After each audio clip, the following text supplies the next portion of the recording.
At my wedding, everyone was laughing. Champagne flowing, music pulsing, plates clinking like tiny bells of celebration. Except him, my brand new husband. He stood at the head table, expression blank, eyes cold, jaw locked. He didn't smile, didn't touch his glass, didn't even look at me. I tried to laugh it off, brushing a crumb from my white dress. "Why are you silent?" I asked, reaching for his hand. He didn't flinch, didn't answer, just stared through me, like I was a stranger who had crashed his perfect day. "My name is Sophia, and from wherever you're watching this, stay with me. Because what happened next turned my dream wedding into a funeral. For the version of me who trusted too easily." Halfway through dessert, a waitress slipped between the dancers and tapped my shoulder.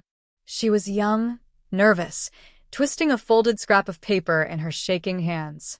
"This is for you," she whispered. I frowned, took it, unfolded the note. 6 words scrawled in quick, panicked ink. "You married the wrong twin. Run." The room spun. My ears roared. I looked at my husband, or the man I thought was my husband. He was still staring, still silent, still empty.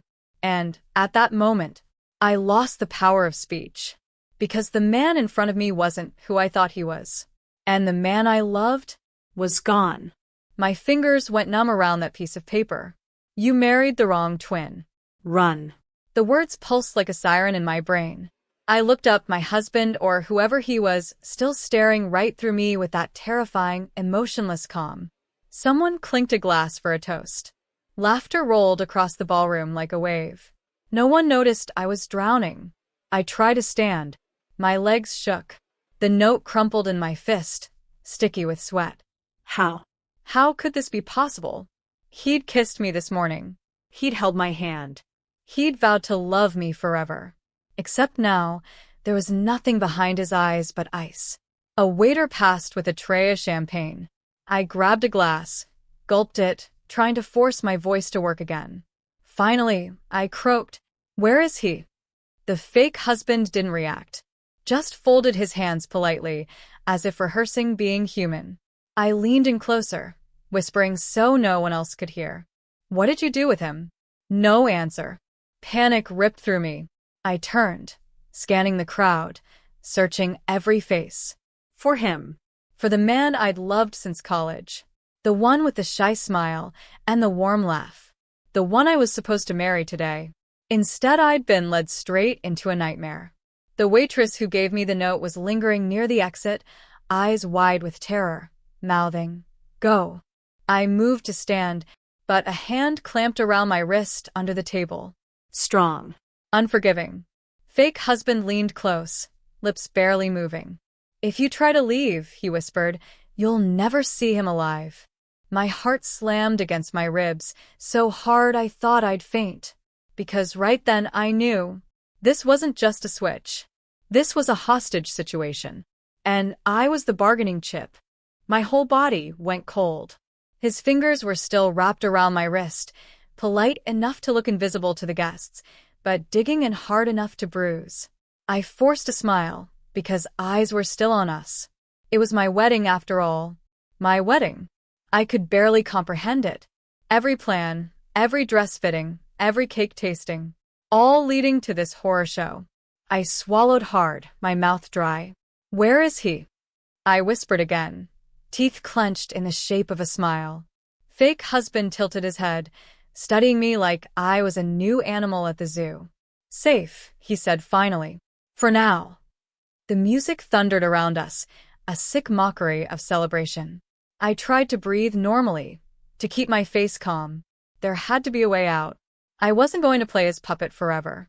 The waitress was still at the exit, her eyes darting to me, then the door, then back. Pleading. Silently begging me to move. My mind was racing.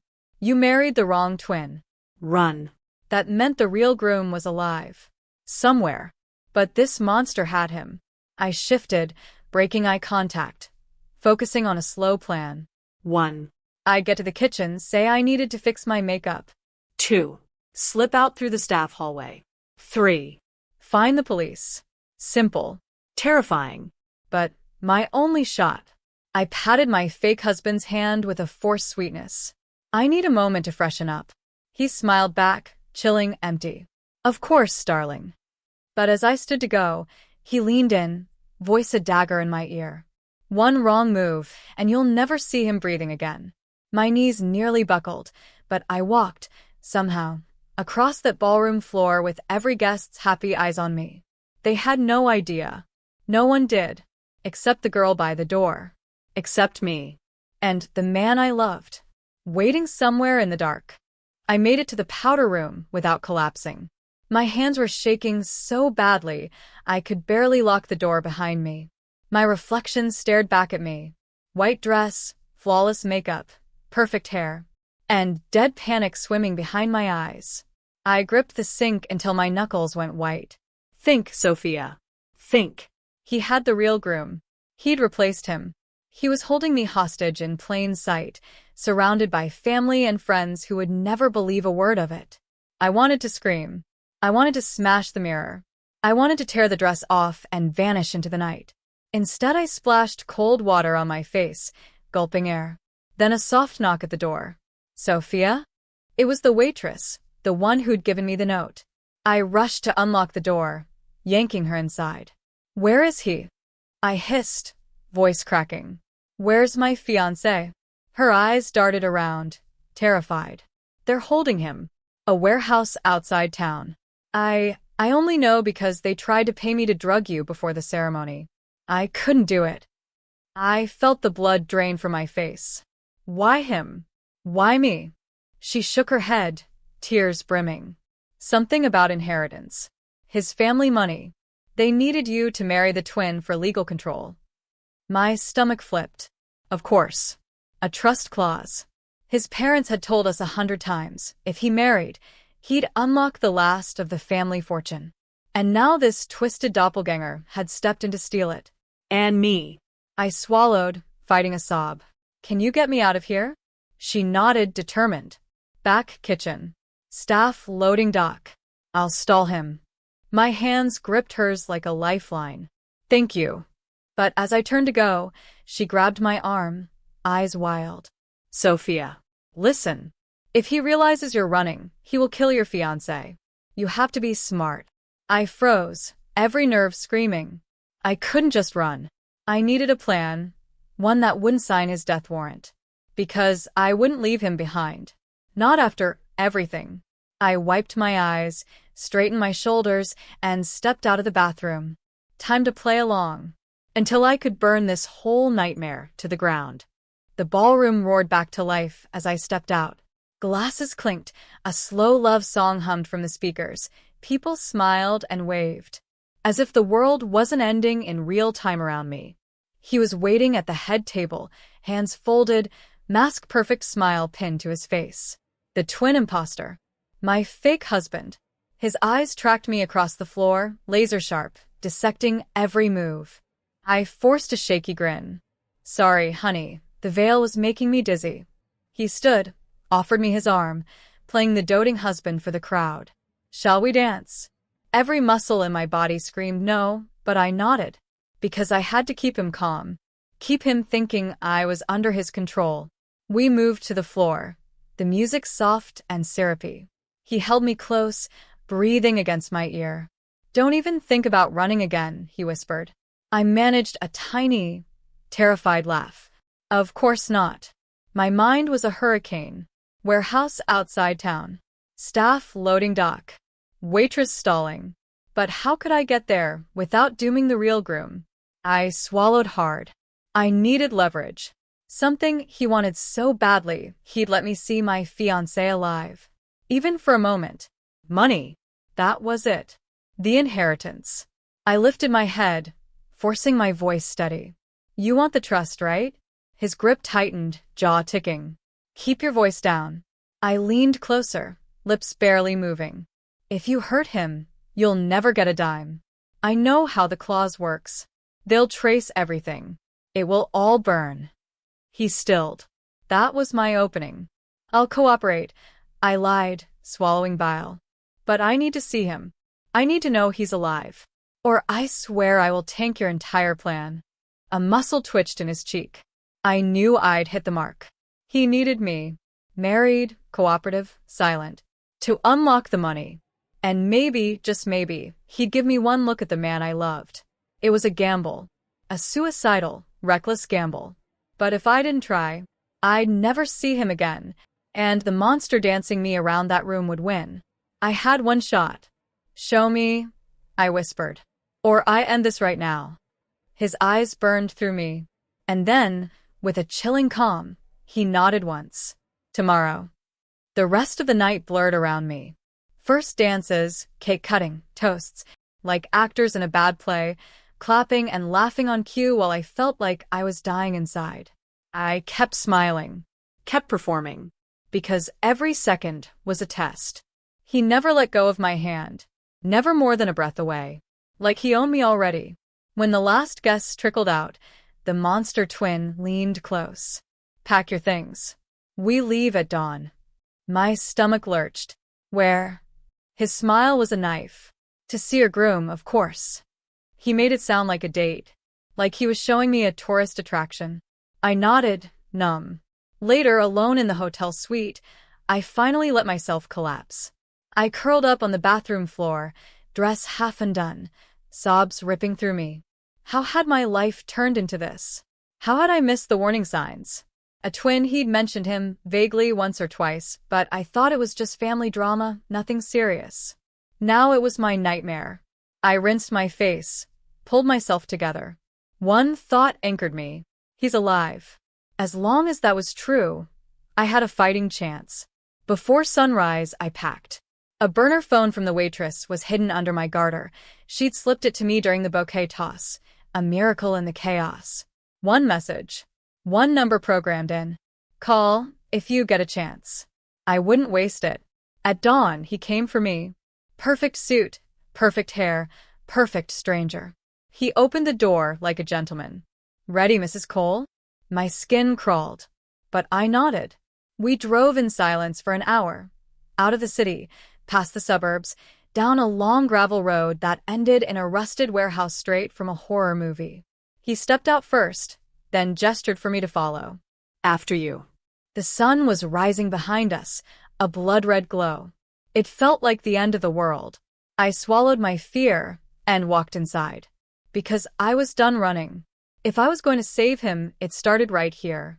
The warehouse was freezing, cement floors, metal beams, a single buzzing light overhead. He led me through a maze of crates and shadows until we reached a far corner. There. My heart stopped. My real groom, tied to a chair. Hands bound, face bruised, eyes swollen but alive. I nearly collapsed, but forced my legs to keep moving. He lifted his head, and when he saw me, tears filled his eyes. Sophia, he croaked. I dropped to my knees, reaching for him, but the monster twin yanked me back by the arm. No touching, he ordered, cool as ever. I turned, rage breaking through my fear. You have what you wanted, I spat. You have the marriage. Let him go. He tilted his head, smiling that dead-eyed smile. Almost. But first, he needs to tell me the codes. My stomach turned to ice. The codes. The bank trust. The final piece. My fiancé shook his head, voice hoarse. I'll die before I help you. The twin's smile sharpened. You might. I swallowed, brain screaming for a way out. Then I remembered the waitress's phone in my garter. If I could distract him for 30 seconds, maybe I could call for help. I stood, wiping tears, steadying my voice. Please, I begged, voice breaking in all the right places. Don't hurt him. I'll talk to him. I can make him tell you. His eyes glittered with suspicion, but he nodded once. Convince him. You have 10 minutes. He stepped back, checking his watch. My hands trembled as I turned to my fiancé. He was still staring at me, fighting to stay conscious. I leaned close, so close my lips brushed his ear.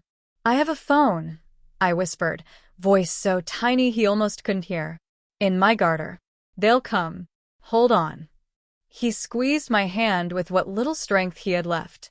I stood, drawing the twin's gaze. He needs water, I said, steady as stone. If you wanted to talk, he needs to stay alive. The twin hesitated, then waved a guard over. Perfect. One more distraction. I slipped my hand under my dress, found the burner phone, and dialed the waitress's emergency number. One ring. 2, 3. Hello. My voice was barely a breath.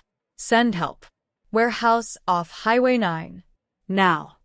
Then I snapped the phone shut, shoved it back, and turned, just as the twin grabbed me by the shoulders. What did you just do? I looked him dead in the eye. A spark of steel finally awoke in my veins. I'm ending this. His fingers dug into my shoulders like claws. What did you do? He snarled, voice shaking for the first time. I met his stare, steady, ice cold. They're coming, I said. You can run, but you'll never get the trust. And you'll never have me. He shoved me backward, so hard I hit the concrete floor, pain rattling through my spine. In the corner, my real groom struggled against his ropes, blood on his lip, eyes wild with panic. The twin whirled around, barking at the guard. We're leaving. Get the car. But outside, I heard it. Sirens. Close. Closer. Red and blue lights bleeding through the cracks in the warehouse walls. The guard bolted. The twin looked at me one last time, fury boiling over. You could have had everything, he hissed. I forced myself upright, glaring at him through tears. No. I only wanted him. He spun and ran, disappearing into the maze of crates just as the police burst through the side door, guns drawn. Down. Police. I scrambled to my fiancé, sobbing, trying to untie his hands with shaking fingers. It's okay, I cried. You're okay. I'm here. His arms came around me the second he was free, and for the first time since that nightmare started, I felt the earth steady under my feet. The officers swarmed, shouting commands, but it was a blur. All I could see was him, breathing, alive, safe. They led us outside into the dawn. Paramedics fussed over his injuries, wrapping blankets around our shoulders. My wedding dress was torn, filthy, stained with a story no one would ever believe. But I was free. The waitress who'd saved us stood in the distance, tears streaming, clutching her phone like a lifeline. I mouthed thank you, and she nodded, sobbing too hard to speak. They never caught the twin. Not that day. Maybe not ever. But he would never have my name. Never have my trust. Never have my love. Because I chose the real man. Not a cheap copy. Not a thief. And as they loaded us into the ambulance, I squeezed my fiancé's hand and whispered, no matter what happens next, I'm yours. Always. His voice was raw, broken, but true. Always. And for the first time that day, I let myself believe that love could survive anything.